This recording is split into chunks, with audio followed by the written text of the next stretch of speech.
Bismillahirrahmanirrahim. Assalamualaikum. Hari ini, today is 8th of May, 2020, and we are still in the online delivery learning mode. Um, Most probably that after Raya, then we will start face-to-face lecture. And during the face-to-face lecture, we will go through briefly on what we have discussed, so that you get a clearer picture of what I have presented online. Because the delivery online, there are certain things that we cannot present. You cannot ask question face to face, and that actually a limitation in our discussion, because it's not face to face. It's a bit difficult. We need a face-to-face discussion so that it will be more lively. In terms of the assignment project paper, that one you need to submit in the week 14 of the semester. And also for the presentation, I will try to schedule on week 13 or week 12, around that time, right? So that you have time to study for the final. Hopefully the final will be face-to-face finals. If not, then we need to have online kind of final, which is will be open book, open notes kind of exams. Right? So hopefully it depends. For me personally, when I was a student, I like to have open book, open notes, take home kind of final of exams instead of closed book, closed notes, and face-to-face kind of exam. So, but some of the students, they like to, they don't like take home exam because it's difficult. Last semester, I did take home quiz. I gave 24 hours for the student to do take home quiz, and they basically that they didn't like it because to them it's difficult. So in order to start our lecture, can you open the slides? This slides 4A. Have you downloaded the 4A? That one actually we have 21 slides, engineering and personal ethics.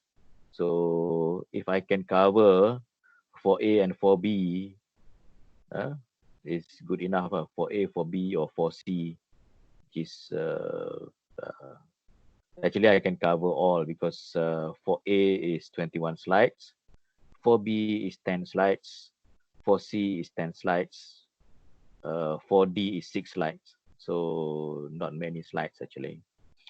So those are all the introduction to to this ethics. So now I'm going to share the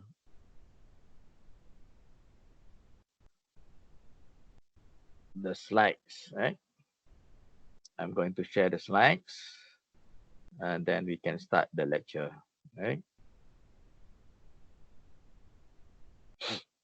Okay, application, slideshow.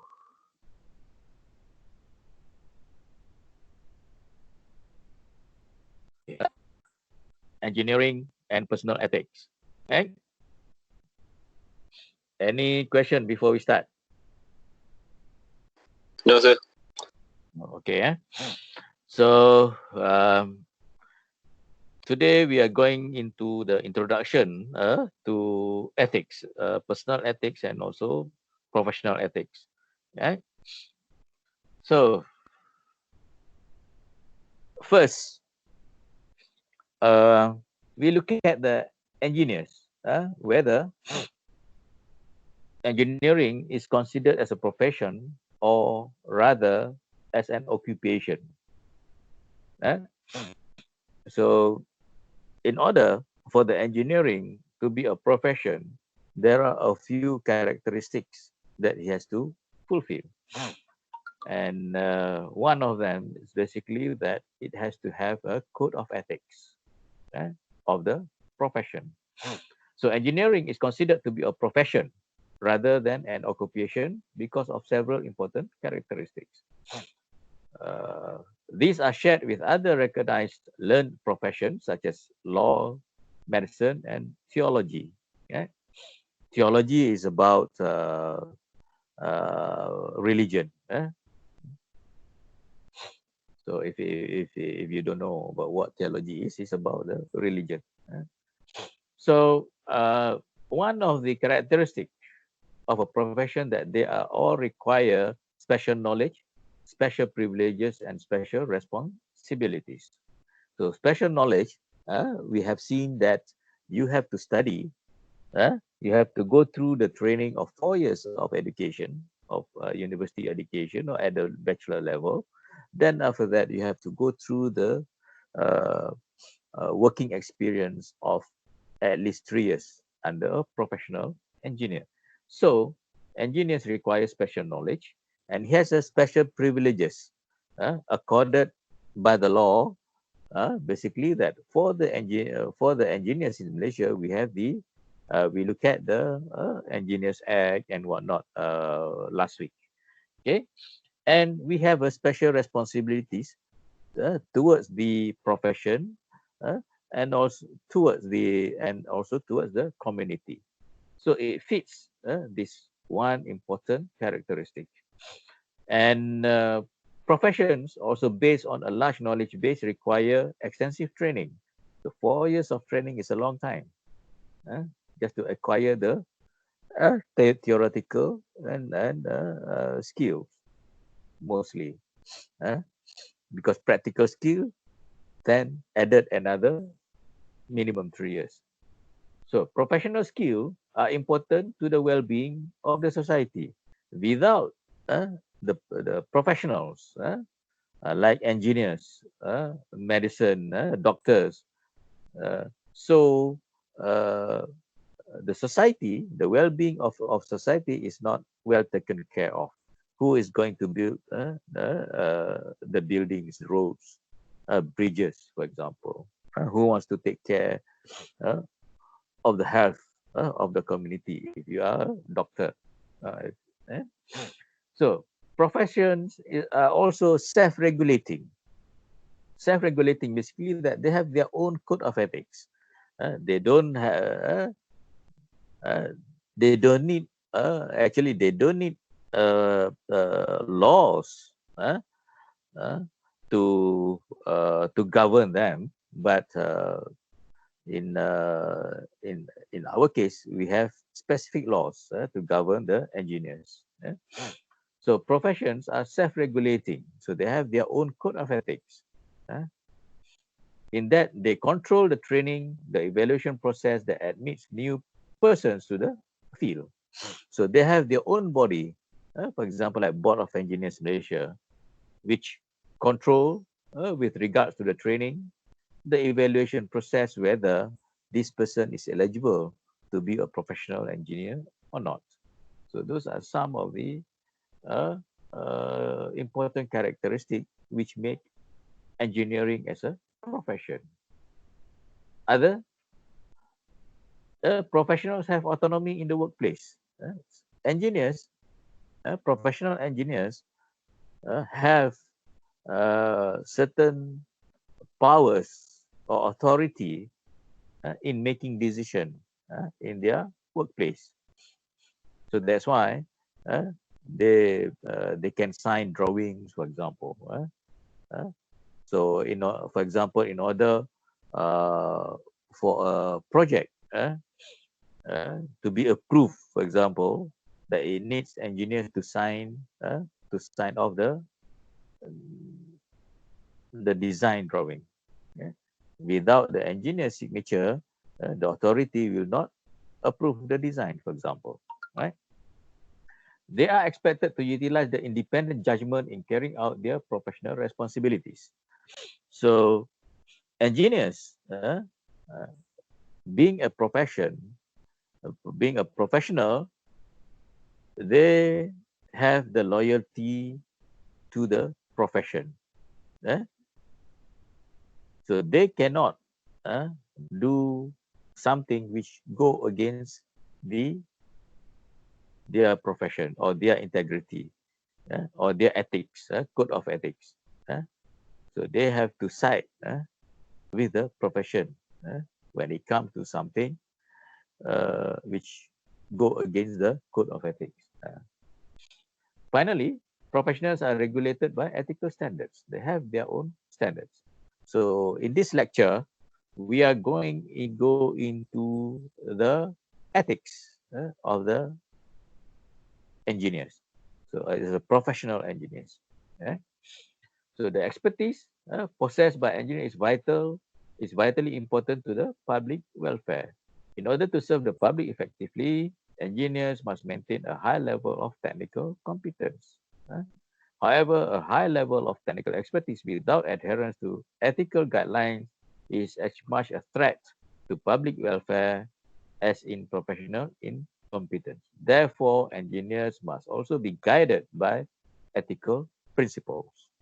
So engineers must be guided and must adhere to the ethical principles. So the ethical principles governing the engineering profession are embodied in the Code of Ethics. So we have the Engineering Code of Ethics. So we will study about this Code of Ethics starting from today's lecture. So such codes have been adopted by national or state boards of registration. For example, in Malaysia, it's basically by the national. It's a board of engineers Malaysia. In US, the code of ethics actually adopted by each state. They have 50 states in US, so they have 50 different or similar code of ethics for each state, because the state actually govern the registration of the engineers. Whereas in Malaysia, the federal actually govern the registration of engineers. Professional engineering societies, and even by some private industries. So we look at today, we look at code of ethics under Board of Engineers, which is the governing body, and we also have code of ethics under professional engineering societies, for example, IEM, and also overseas we have code of ethics by IEEE, for example, and even by some private industries. So certain industries also, they have their own code of ethics. So it can be national or state board registration. It can go professional engineering societies and private industries. So it can be at 3 or 4 levels. As part of an engineer's responsibility to the public, an engineer is responsible for knowing and abiding by these codes. So we are expected to know these codes and also to follow or to abide by the code. Nobody has to tell you, hey, you need to follow this code. No, it has to be embedded in every engineer's. It must be embedded. It must be part of their habits or part of their belief systems. Right? Application of these codes in many situations is not controversial. And most of these codes, basically, that is the universal values, actually. Universal values, which every human being should have, actually, some of them. For example, I have to give consideration to the well-being of the society, for example. Right? And whatever that you design must not do harm to the society or to the individual. Those are actually universal values, which also part of the engineering code of ethics. Okay? However, there may be situations in which applying the code may raise more difficult issues. This actually, for example, when you work in a company, eh, the uh, your code of ethics maybe will have certain conflicts with the interests of the companies. For example, when it comes to releasing a new software which has bugs, should you release it or not, for example?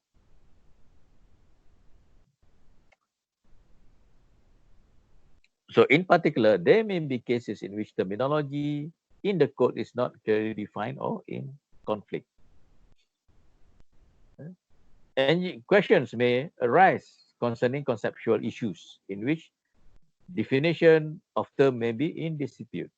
There are certain concepts, for example, which uh, is debatable. Uh, for example, when it comes to bugs, is it error or certain, for example, misspelling of certain this instruction uh, in the software uh, is considered uh, something which is detrimental, for example. So our bugs are all detrimental. So those are sometimes that will come uh, uh, uh, into disputes. For an engineer, maybe they said, oh, we cannot release yet because it's not 100% correct. It's 100% perfect. But the company says that, hey, as long as the software is working, and therefore we can release this particular version, for example. In other situations, factual issues may also affect ethical dilemmas. There are certain facts that will raise into will raise the ethical questions. Many decisions regarding engineering design may be based upon interpretation of disputed or incomplete information. Basically, that when you do design, you don't have full information. You never have full information when you do design. Therefore, you need to make certain assumptions. Okay, so your decision actually based on the assumptions. If the assumption is correct, then most probably that your decision is also correct. But if your assumption is wrong, then maybe your decision will be wrong. So when you do design, actually that a lot of assumptions are playing a role, comes into play. So that decision, and most of the time will affect the public. So in addition, the trade-off revolving around competing issues. For example, risk versus benefits, or society, safety versus economics. For example, this is during this COVID-19. We look at whether this, we call it PKB, basically yang bersyarat that the citizens, the people now can go out and people can work now. So it's actually a balance or a decision being made. One is about the safety, and another one is about the economics. The PKP is done with the consideration or focus on the safety of the rakyat.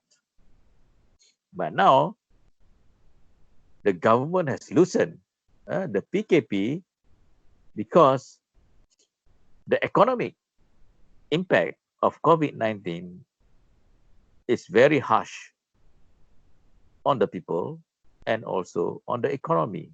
Therefore, they loosen it so that the economic activity can restart, because the economic activity is almost stopped during the PKP. A lot of people are losing jobs. So it's about balancing whether the safety of the people or people are losing job, no money to feed themselves. So this is actually the trade-off uh, uh, in terms of the ethical issues. For engineer, we are looking at safety, but for engineers, doctors, we are looking at the safety of the people. But the politicians are looking at the economics of it. So the managers is like the politician is just like a manager in the company, and you, the doctors, the engineers, these are the technical people, the professionals. So the prof.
Suara tak dengar, sir.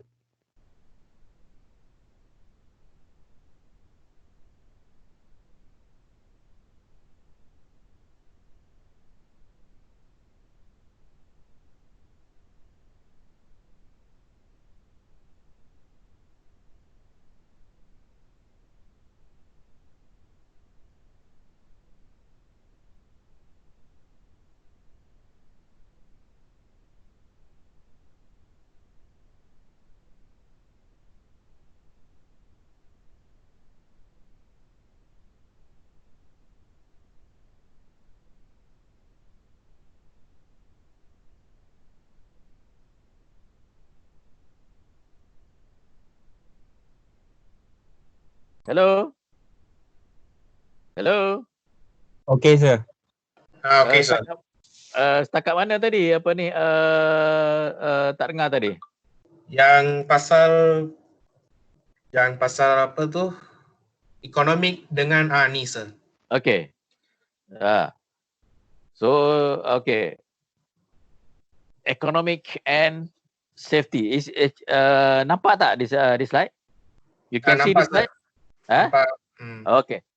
So basically that's I'm talking about example as a COVID-19. Do you hear that? Sir, yang last kita dengar yang sir, you said about the politicians are more concerned about the economics but the technical. Oh, okay. Okay. Politicians is just like a manager in a company, in an organization.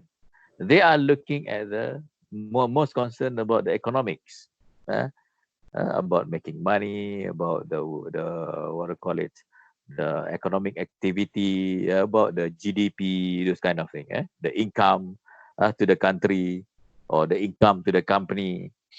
And professionals like us, we are more looking at the safety of the uh, uh, of the people who are going to use the product.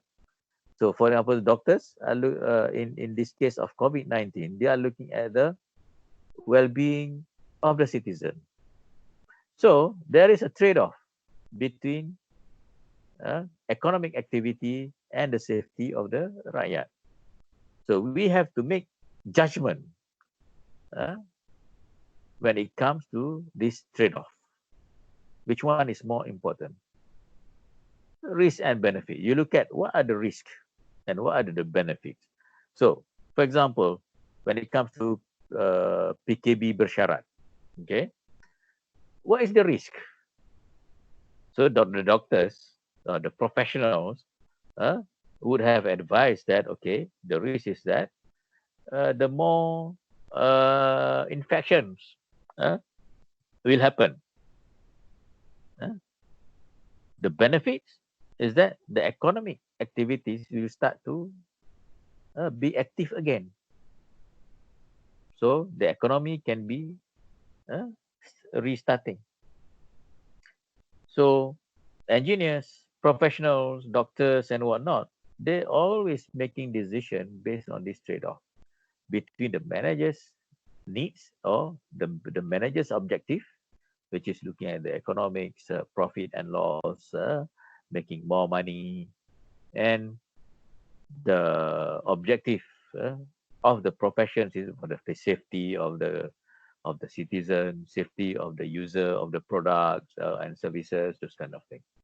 So this trade-off may require judgment that are not fully addressed simply by application of these codes.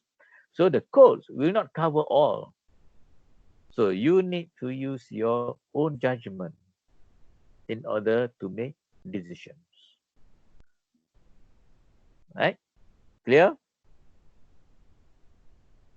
So no code or codes can give immediate and mechanical answer to all ethical and professional problems that an engineer may face.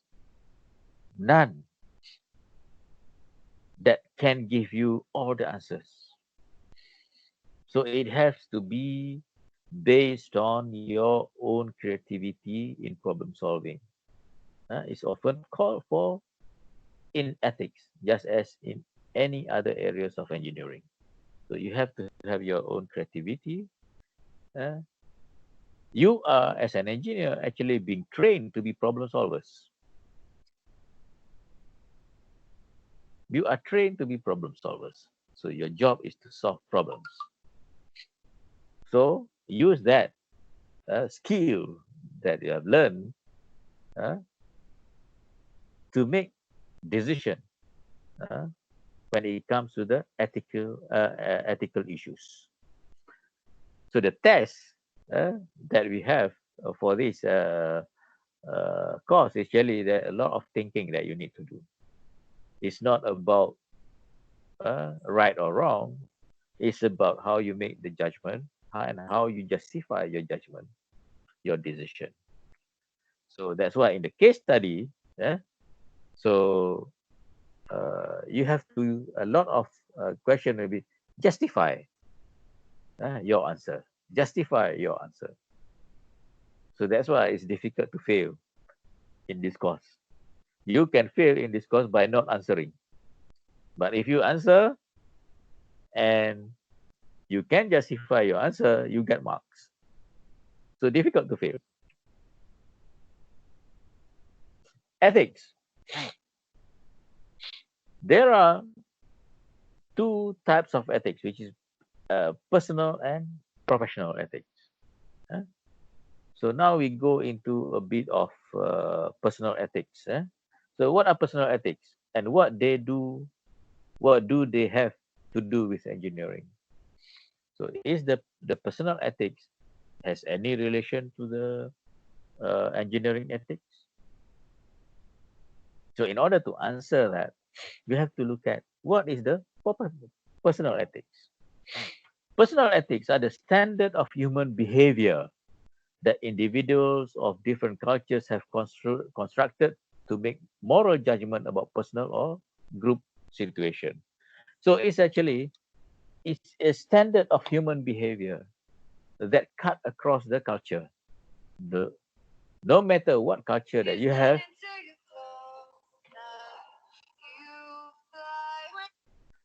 it's actually what do you call it? Um, this it's a standard human behavior that cut across the culture. This standard human behavior basically that you use to make moral judgment about personal or group situation. Uh, For example, the stealing in all cultures actually is bad ethical and or even illegal. Uh, Taking things without asking permission, for example. Uh, So ethical principles have developed as people have reflected on the intention and consequences of their act.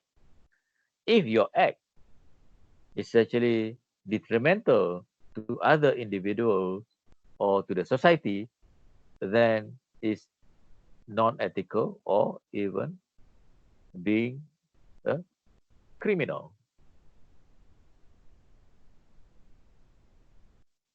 Naturally, they vary over time and from culture to culture, resulting in conflict when what is acceptable in one culture is not in another. For example, sex outside of marriage. In certain culture, it is okay. And in other culture, that is not okay. Polygamy, for example. In the Muslim society, that is okay. But if you go to US, it is not okay. If you go to the West, uh, it is not okay. So it varies from time to time. And even in US, polygamy can be a crime. So it different from culture to culture. It different from uh, it can be from a religious point of view. uh, so that is personal ethics.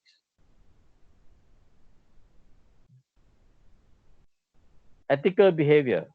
These are the 5 cornerstones of ethical behavior. You can hear me, right?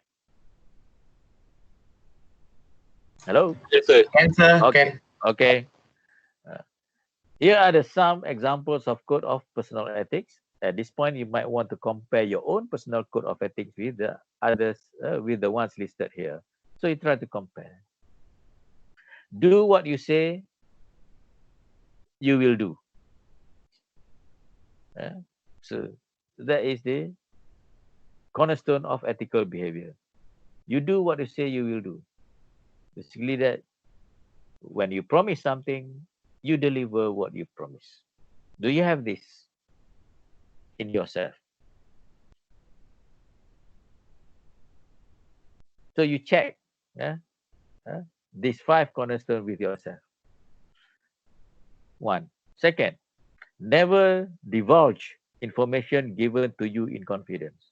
When somebody says, hey, this is a secret, I'm going to tell you this, you don't tell anybody. And the minute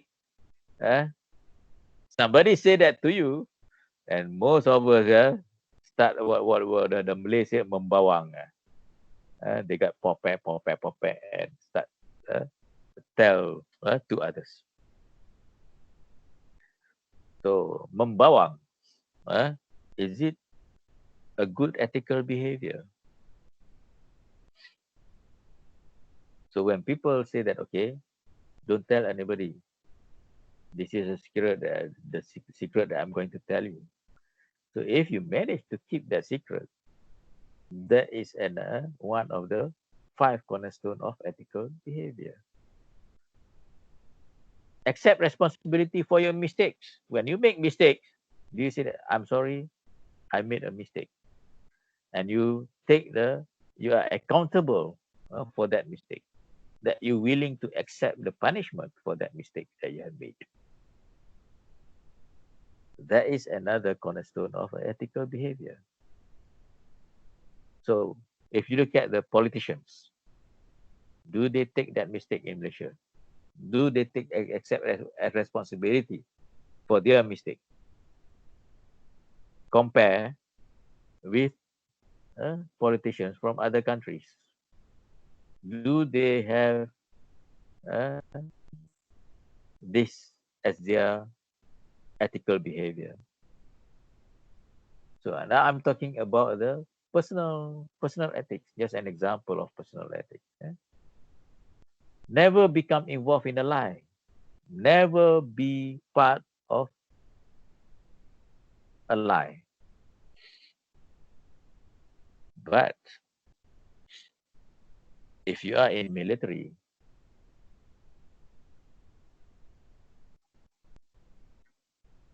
most of the time that you have to hide or even to lie about your positions when it comes to war, when it comes to dealing with your enemy. So does your personal ethical behavior will be in conflict with the requirement of your job? For example, let's say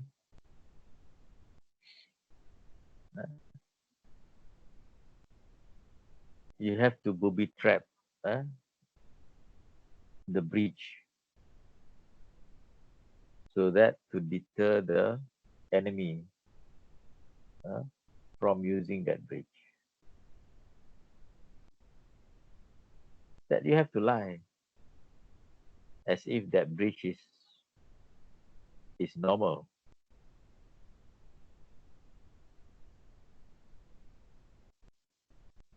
So that personal ethical behavior sometimes will go against the requirement of the job. So those are the kind of things that you need to think of. You have to, this is when I talk about the trade-off. But in general, in a personal ethical behavior, never becomes involved in a lie. Number 5, never accept gifts that compromise your ability to perform in the best interest of your organization. If somebody give you a free lunch, and with that lunch, he asks you to help him to get a faster payment from your company. Will you do it? Is it ethical to go and have lunch with him? So a good ethical behavior, you will not go and have lunch with him. If that lunch has a string attached, has a condition attached. Yeah? So that is a good 5 cornerstones of ethical behavior.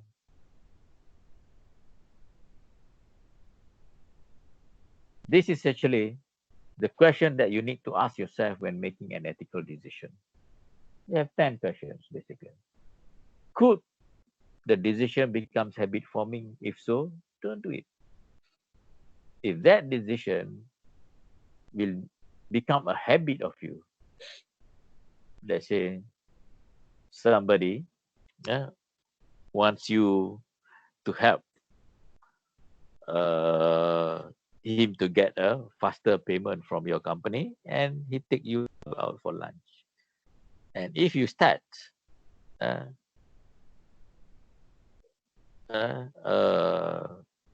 if that decision that yes, you go and have lunch with people who wants to what to call it, uh, get a faster payment, then if it become a habit, then after that instead of lunch, you take money and whatnot. So don't do it. Is it legal? Question number 9, the second one. Is it legal? If it isn't, don't do it. If it's not legal, definitely it's not ethical. Most of the time, it's not ethical if it's illegal. Is it safe? If it isn't safe, don't do it. Is the product that you design, is it safe for the usage by the public? If it's not, then don't do it. Don't release that product. 7, is it the right thing to do? You ask yourself, is it the right thing to do? If it's not, then don't do it. Will this stand the test of public scrutiny? If it's not, if you won't stand the public scrutiny, then don't do it. So if something that you want to do, if the public question and you cannot justify, you cannot defend, or in your heart you feel that, hey, this is not defensible, then don't do it. If something terrible happened, could I defend my action? If something happened, something bad happened, when somebody use your product and you cannot defend your product, then don't do it. Number 4, is it just, balanced, and fair? Is it fair to everybody? Is it balanced in terms of the risk and reward? Or is it have more risk? If it's more risk, then don't do it. If it's not fair, if somebody get victimized based on that decision, then you don't do it.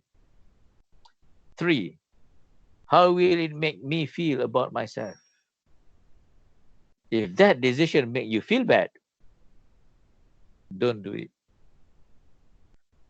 Does this choice lead to the greatest good for the greatest number? If it doesn't, don't do it. If your choice, if your decision didn't bring good to the majority of people, or people who impact by your decision, then don't do it. And the last one, this is the number 1 question you should ask yourself when making an ethical decision. Would I do this in front of my mother? If you won't do it, if you won't, then don't do it.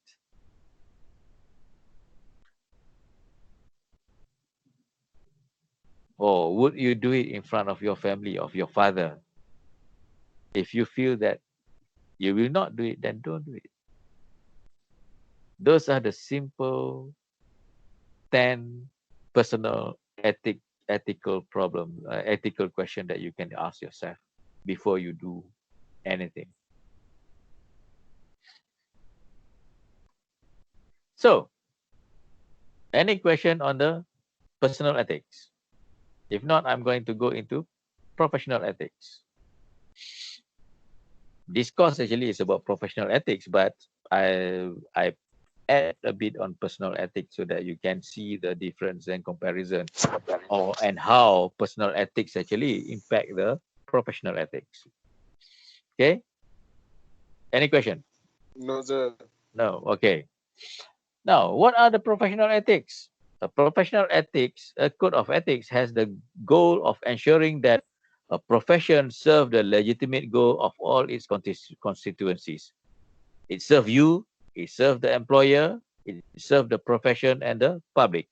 1, 2, 3, 4. It's 4 constituencies.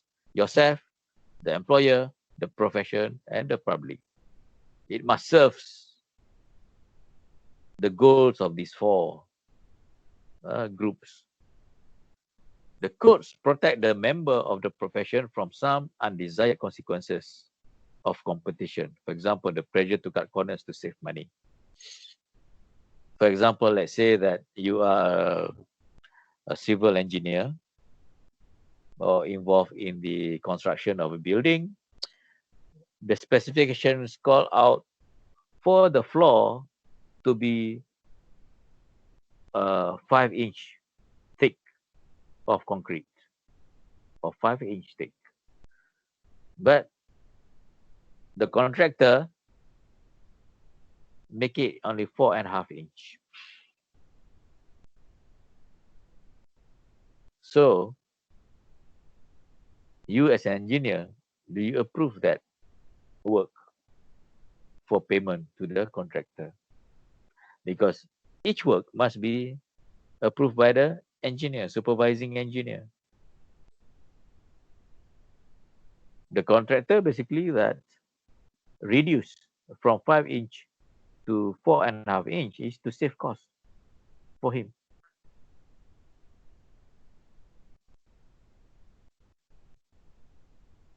So the codes actually protect the member of profession from some undesired consequences of this kind of activities, while leaving the members of the profession free to benefit from the desired consequences of competition, for example, invention and innovation. So these are the professional code of ethics. Having a code of ethics enables an engineer to resist the pressure to produce substandard work by saying, as a professional, I cannot ethically put business concern ahead of professional ethics. So you need to put the professional ethics ahead of the business concerns. It also enables the engineer to similarly resist pressure to allow concerns such as personal desires, greed, ideology, religion, or politics to override professional ethics. So this professional ethics actually that try to curb your greed or your personal desire to make money, to benefit, to unnecessarily benefit from activities, these activities which relates to your job. So this actually, the code of ethics actually will be able, will try to guide you to resist these pressures. Guidelines. This is the guideline for facilitating solutions to ethical dilemmas in professional practice. This guideline that basically that you can use in making decisions. Step 1, determine the facts in the situation. You get the facts of what's happening, of that situation. Obtain all of the unbiased facts possible. Of course, you will not get 100%, but get as much as possible and get the unbiased facts. Step 2, define the stakeholders who has the vested interest in the outcome of your decision. So those are the stakeholders, the people, the employer, the manufacturer, the user, yourself is also a stakeholder. So define who are the stakeholders and what are their interests. Step 3, assess the motivation of the stakeholders by using effective communication techniques and personality assessment. So using your communication skills and techniques that we have learned 2-3 weeks ago, in order to understand what are their objective or their agenda in that situation, and you assess their personality. these people who are involved. What is their desire? So you assess their motivation in order to understand them. Step 4, you formulate alternative solutions based on the most complete information available, using basic ethical core values as the guide. You formulate solutions, not just one solution, but a few solutions that is possible by taking into consideration all the information that available to you. Step 5, evaluate proposed alternatives. Make a short list of ethical solutions. There may be a potential choices between or among two or more totally ethical solutions. So the solution can be more than one. And you have to list out what are the ethical issues involved. Six additional assistance as appropriate. So engineering code of ethics or previous cases, experience from your peers, reliance on personal experience. And if nothing works, then you ask God. Prayer. You can ask God. As a Muslim, you should ask God, or even a Hindu, or Christian, or Jewish, that you pray, you ask God to give you guidance in making decision. But first, you look at the code of ethics. You look at has some kind like this has happened and how people make decision. Or you can ask your friends, your peers, or maybe some of the things that you have experienced it yourself. So you use that in making decision. Step 7, select the best course of action that which satisfy the highest core ethical values. So you take the best one to implement with the criteria that this is actually this course of action satisfy the highest core values, core ethical values. Step 8, implement the selected solutions. Take action as warranted. You implement what you have planned. Step 9, monitor and assess the outcome. Note how to improve the next time. So all these steps, basically that, if you look at in the engineering management, actually it's tally or map well into the engineering management, right? The process,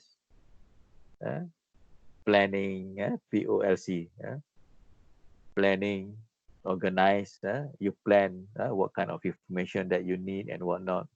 You organize those information to come up with the what do you call it, alternative solutions.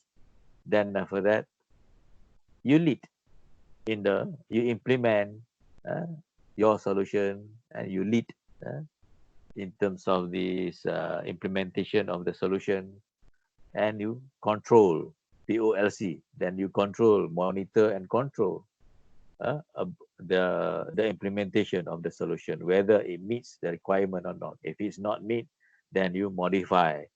So those 9 steps, basically that is fits into the engineering management topic that you learn. So this basic step, 9 basic steps into personal ethical decision making. Practice ethical behavior actively, so make it into a habit.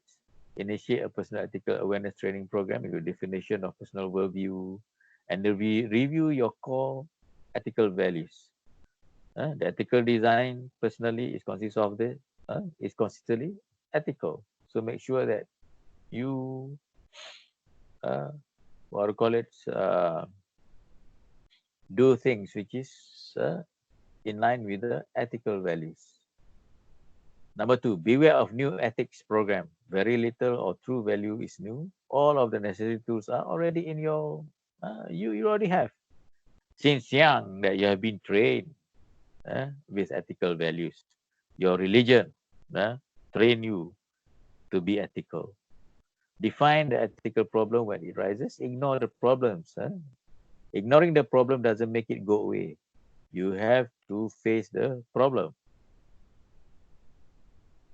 Formulate alternatives. Avoid first impulse solution without having extensive ethical awareness training or experience.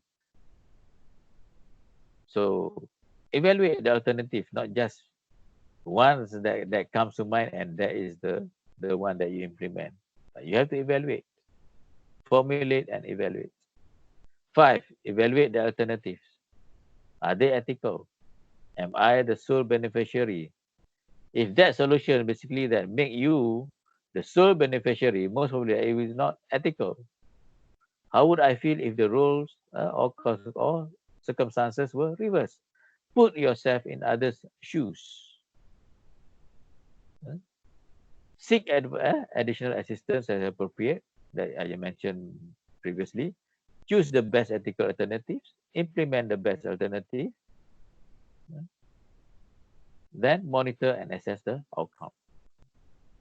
Core concepts in the engineering ethics. First is the public interest. That is the first thing that you have to think of. Is the public interest. It's paramount responsibility to the public health, safety, and welfare, including that of future generation. Call attention to threats to public health, safety, and welfare, and act to eliminate them. Work through professional societies to encourage and support engineers who follow these concepts. Apply knowledge, skill, and measures to enhance human welfare and quality of life for all. Work only with those who follow those concepts. So these are the core concepts in engineering ethics. The first one is public interest. So these are the things that you can do.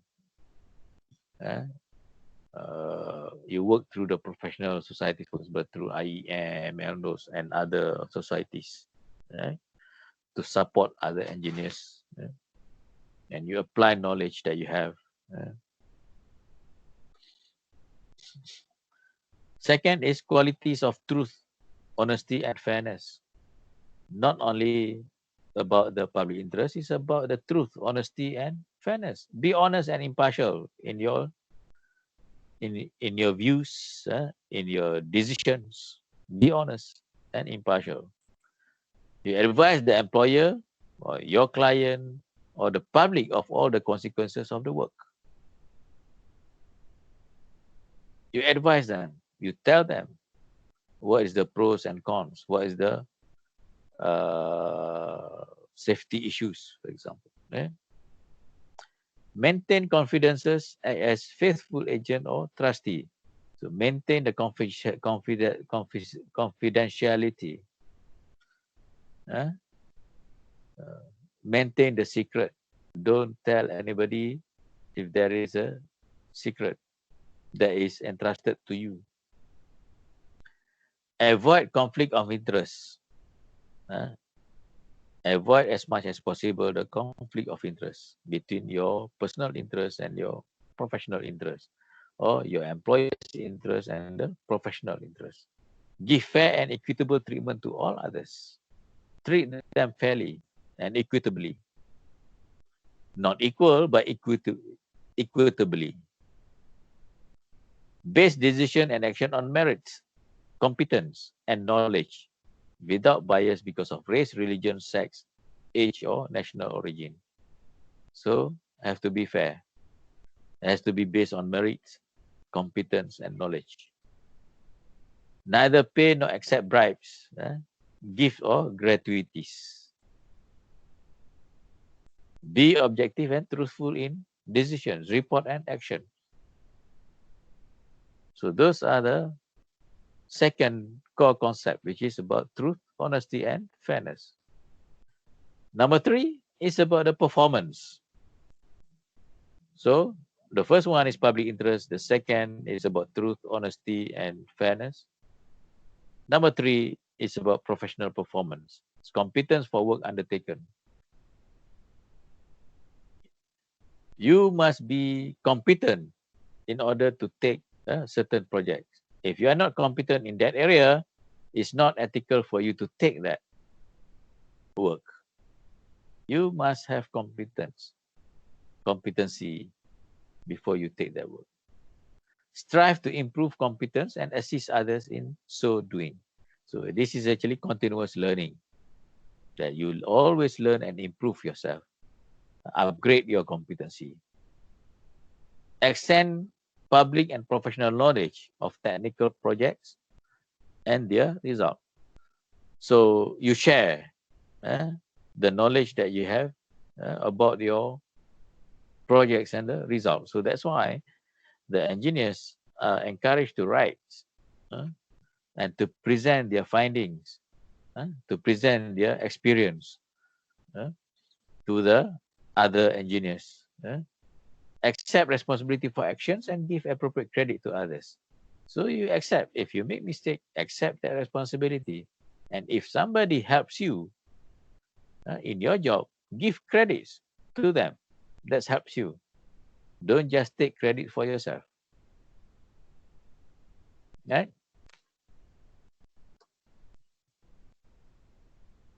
So this is an example. You and your roommate are both enrolled in the same class. Your roommate spent the weekend partying and did not do the homework that is due on Monday. You did the homework, and your roommate asked to see your assignment, your homework. You are afraid he or she will just copy it and turn it in as his own work. What are you ethically obligated to do? So you have 5 choices. Show your roommate the homework.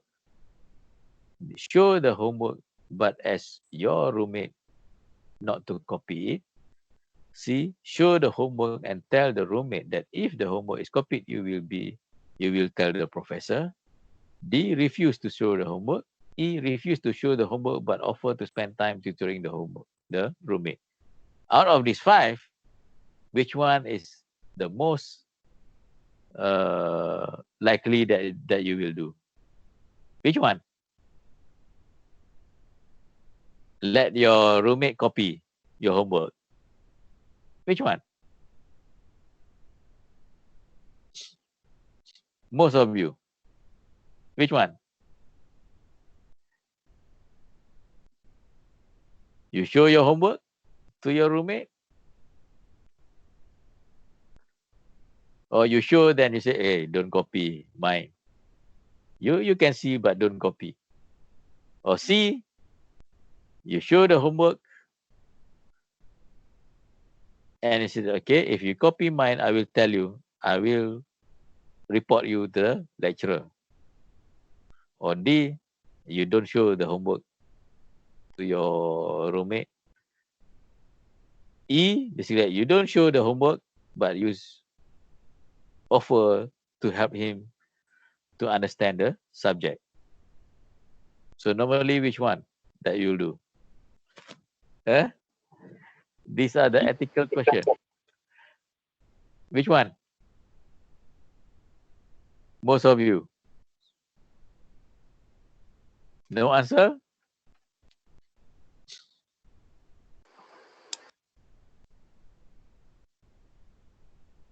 A, right? Yes, sir. A, yeah? So it's up to them whether to copy or not to copy, yeah? Or even sometimes you offer, copy mine lah. Betul?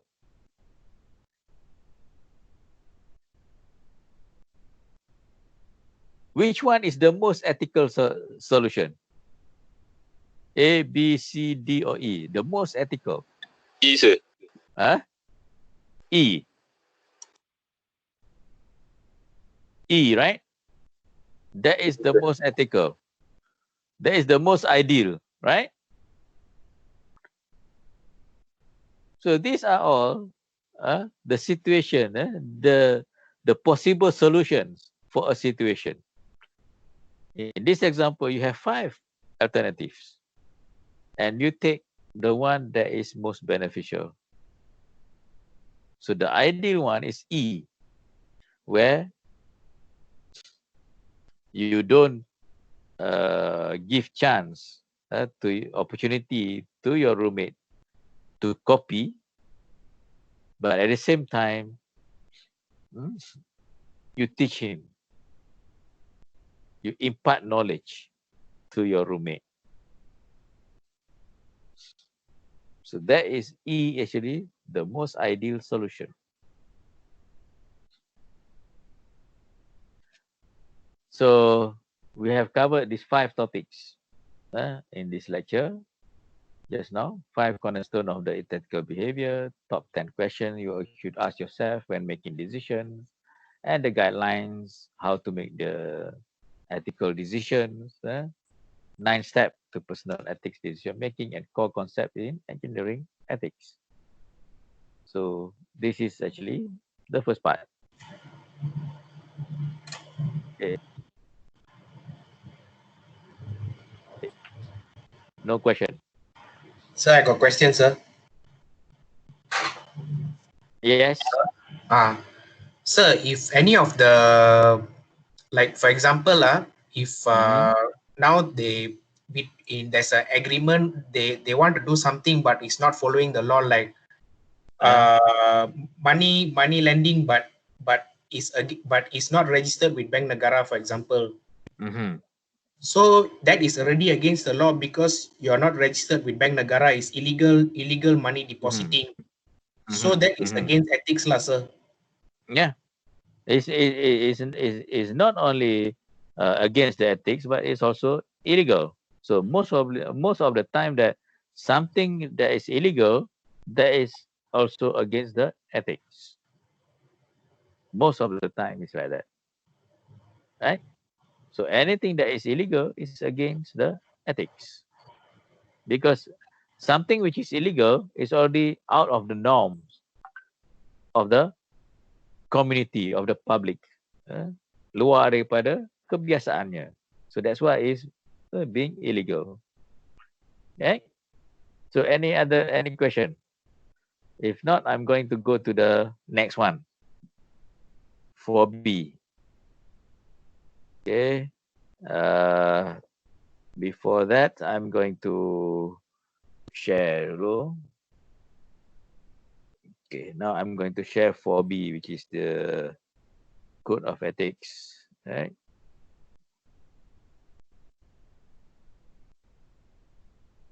Okay.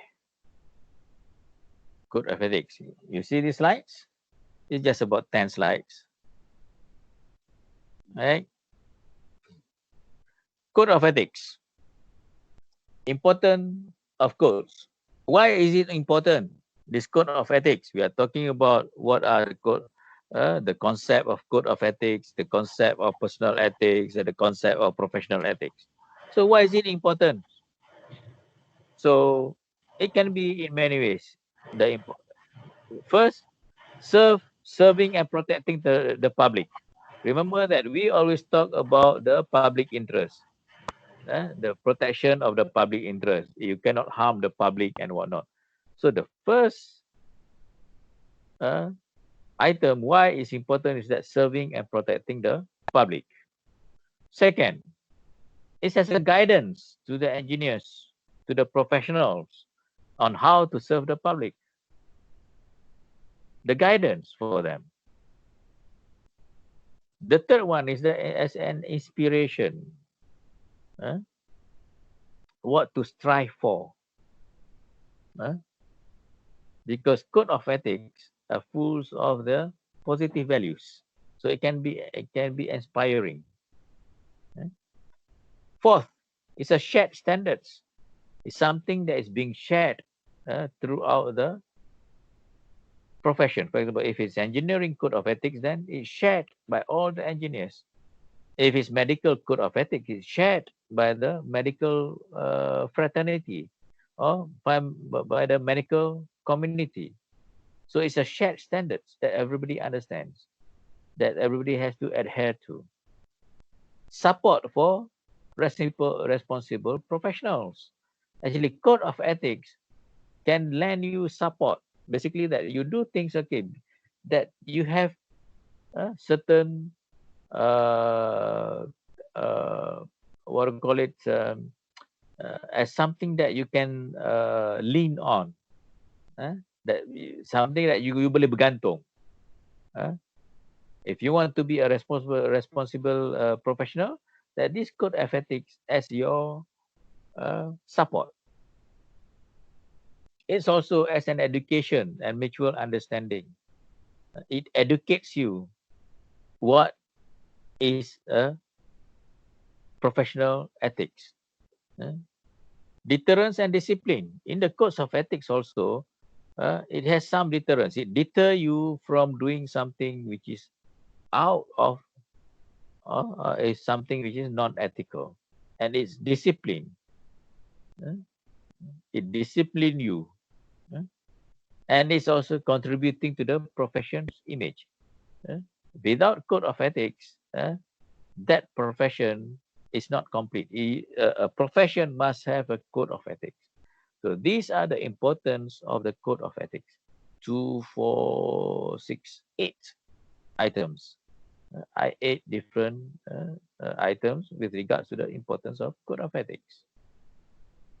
Now, we go into the specific Board of Engineers Code of Ethics. Any questions so far? No. So, Engineers Code of Ethics. This is usually we have gone through last week. Code of Ethics is usually in part 4.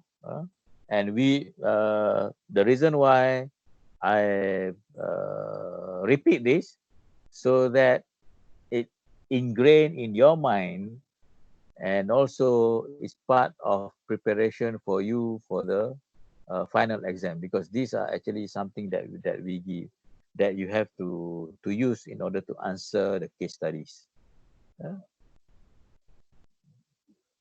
Section 23, basically that every registered engineer shall at all times uphold the dignity, high standing and reputation of his profession. So it has to uphold the integrity and the reputation of the engineering profession. 24, a registered engineer in his responsibility to his employer, client or professional shall have full regard to the public interest. Talk about the public interest. 25, complete fidelity is the secrecy.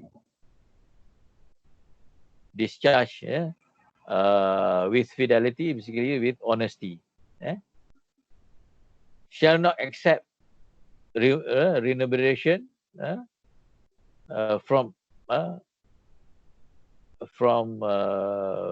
others except from the employer. And you shall not maliciously injure others or reputation of other engineers. You are against canvassing or solicit for professional employment. These are actually something that you cannot do here. Yes.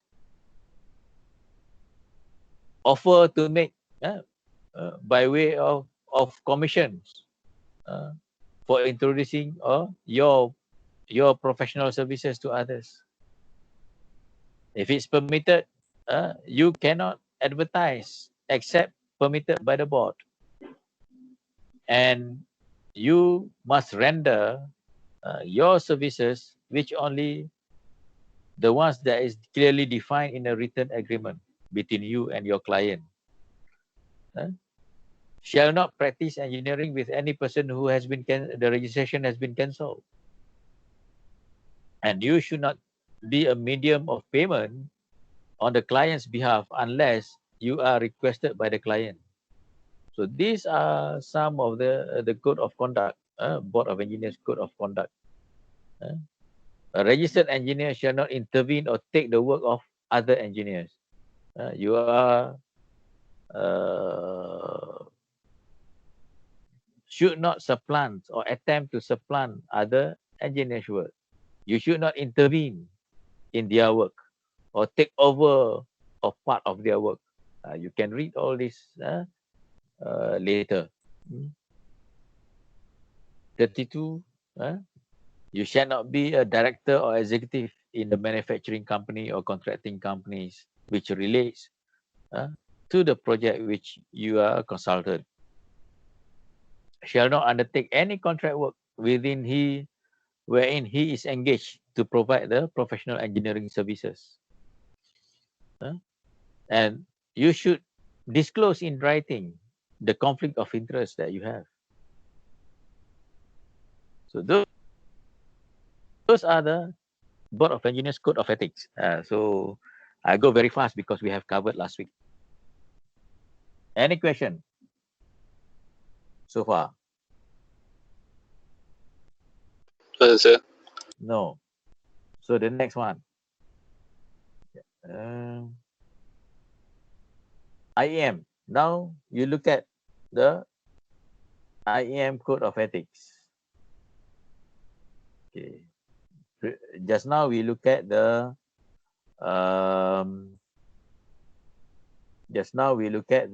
Board of Engineers Code of Ethics. Now we are look at the IEM.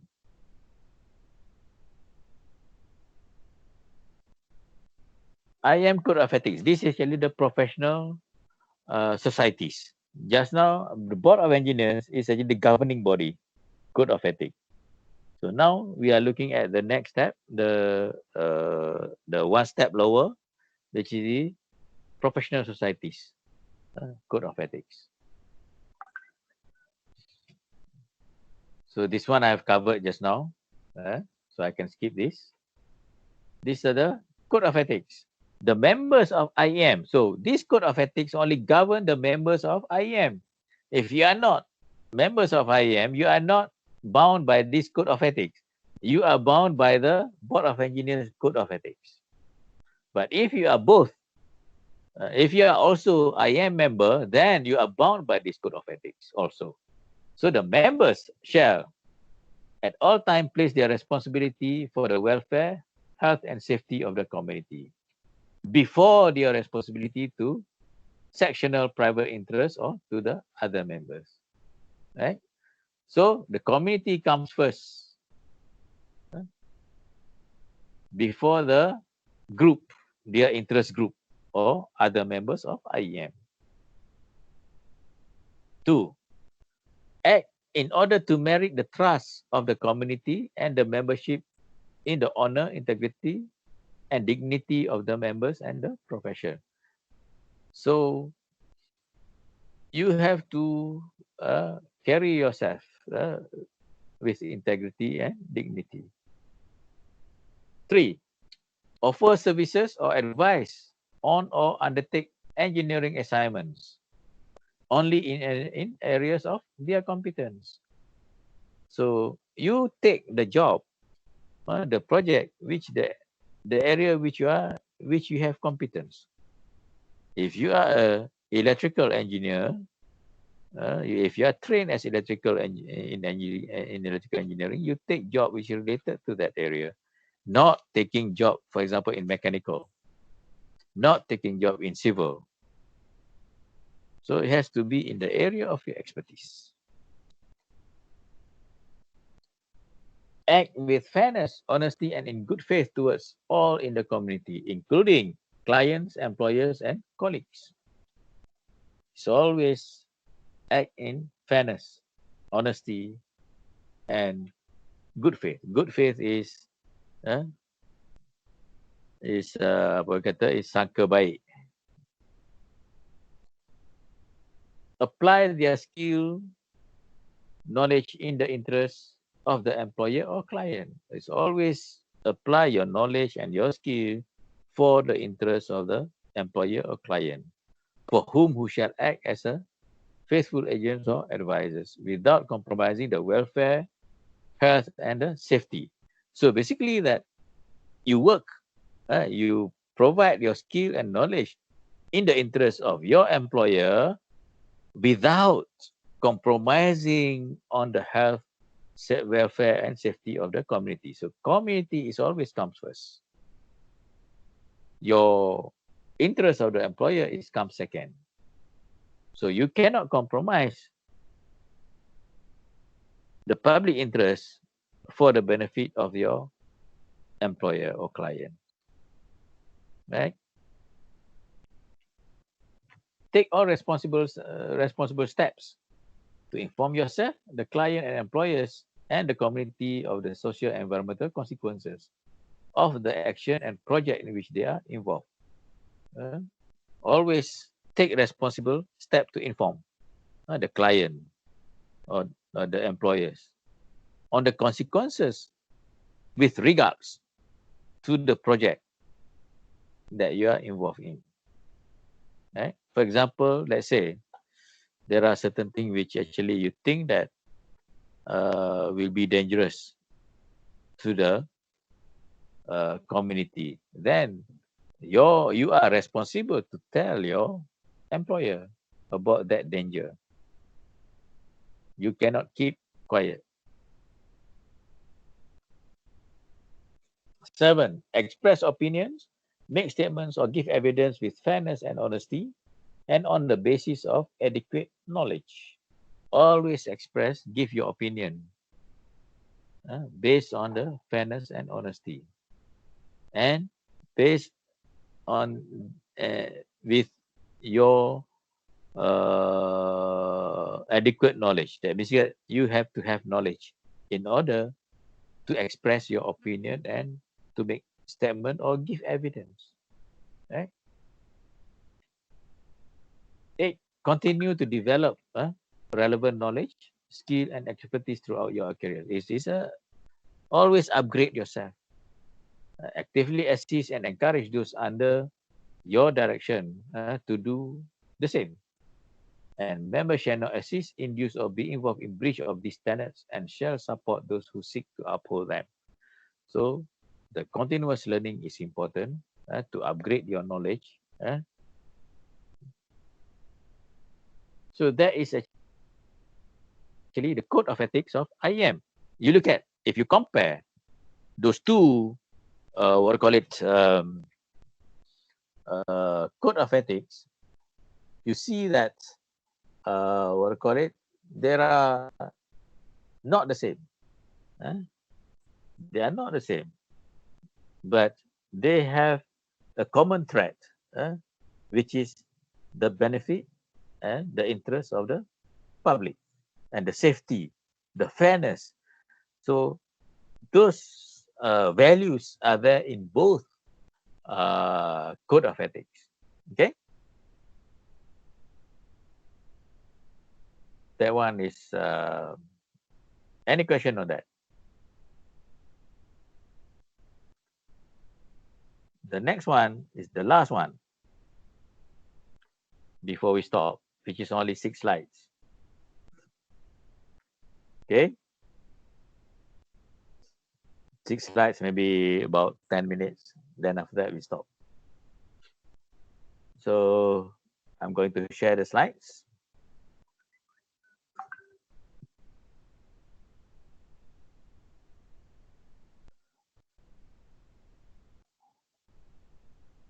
So this is the looking at the overseas example and the code of ethics from the overseas organization, NSPE code of ethics and IEEE code of ethics. Right? So we go through briefly, and so that you have some idea of Malaysian Engineering Code of Ethics, which is we covered just now is Board of Engineers and IEEE, and another one, this is we compare with the US Code of Ethics. NSPE Code of Ethics, this is National Society of Professional Engineers Code of Ethics for Engineers. Okay, look at engineering is an important and learned profession. As members of this profession, engineers are expected to exhibit high standard of honesty and integrity, similar to the IEEE and also the similar to IEM and Board of Engineers Code of Ethics. Engineers has a direct and vital impact on the quality of life for all people. Accordingly, the services provided by engineers require honesty, impartiality, fairness. Same thing, similar. Engineers must perform under a standard of professional behavior that requires adherence to the highest principle of ethical conduct. Same. It's only worded in a different way. So, these are the codes of ethics. Engineers, in fulfillment of their profession, they shall hold paramount the safety, health, and welfare of the public, perform services only in the areas of their competence, issue public statements only in an objective and truthful manner, act for each employer or client as first faithful agent and trustee, avoid deceptive act, conduct themselves honestly, responsibly, ethically, and lawful, so as to enhance the honor, reputation, and usefulness of the profession.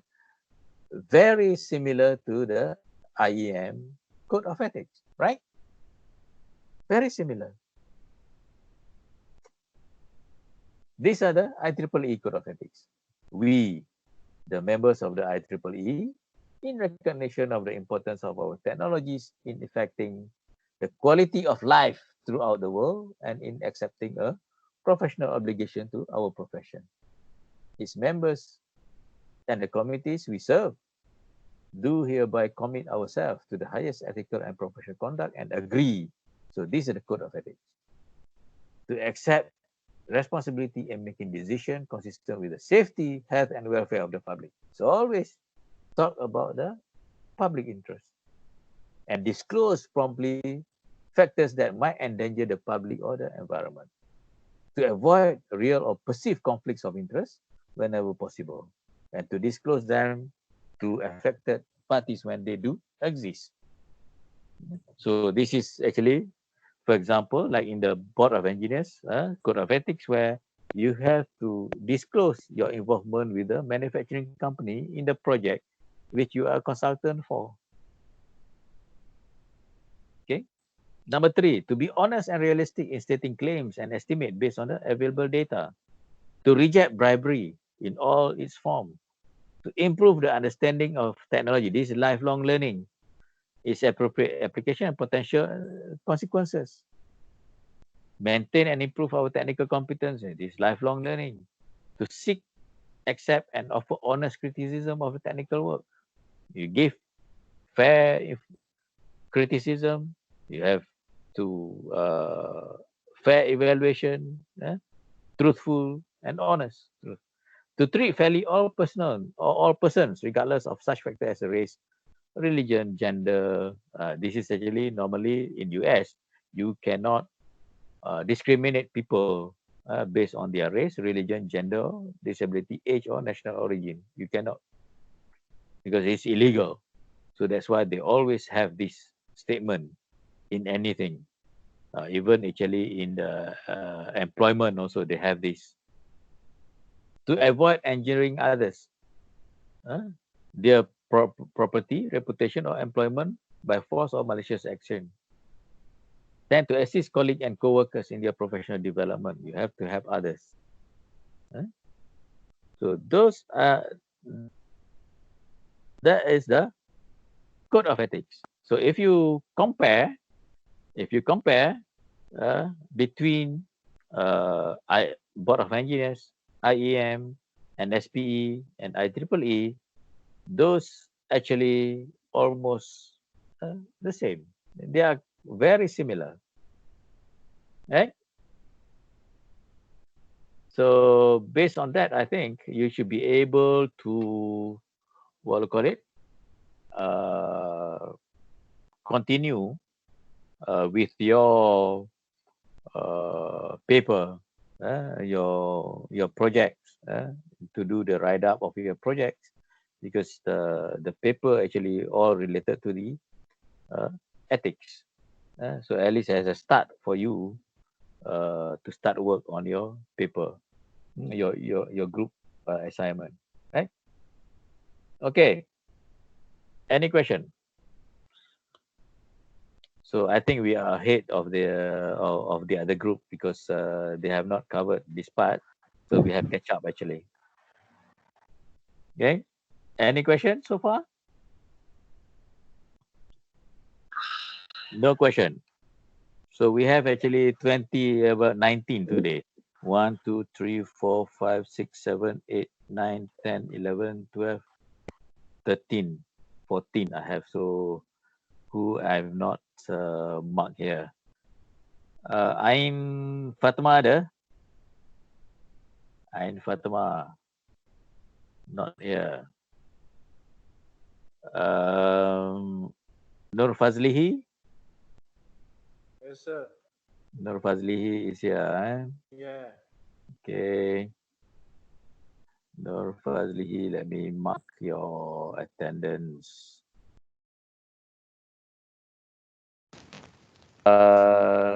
Shiva Shankari? Yes. Arif Azhari? Yes. Fatin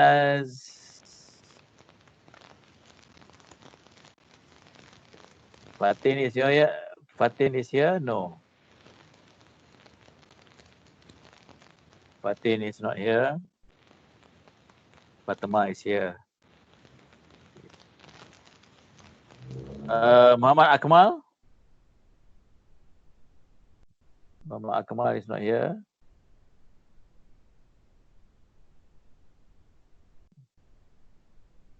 Muhammad Akmal not here.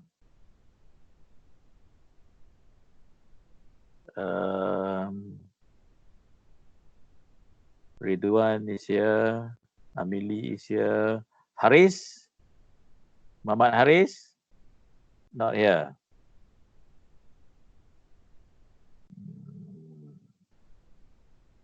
Okay, I got all your names.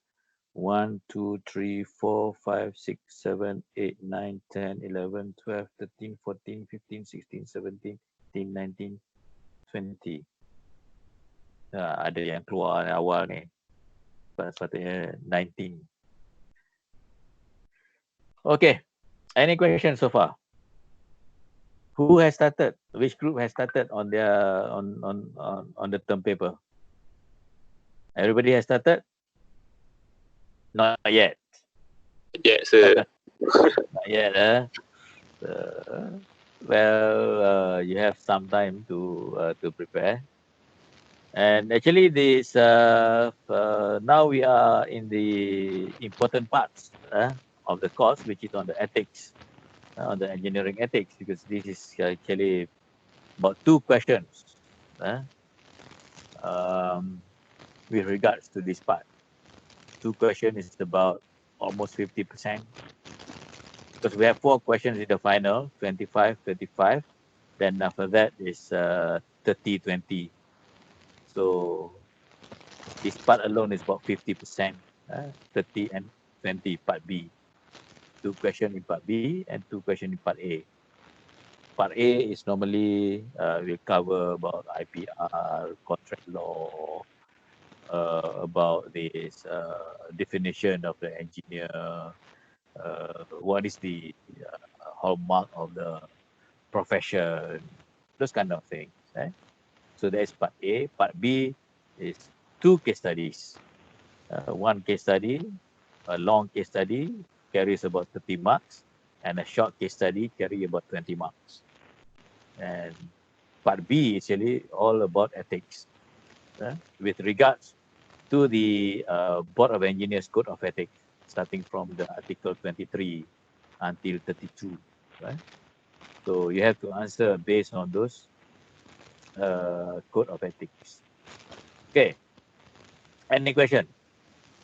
If you don't have any question, we can stop here. So now it's already 11:07. I'm not going to spend time too long.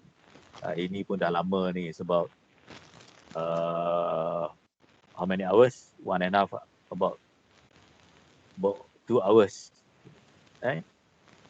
of lecture. So that is actually quite boring lah.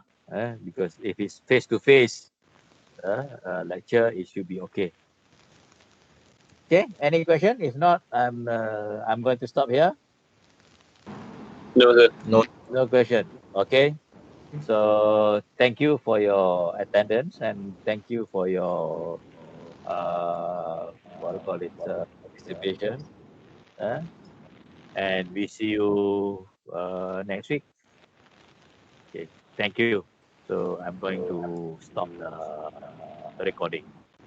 Okay. Thank you. Thank you, sir.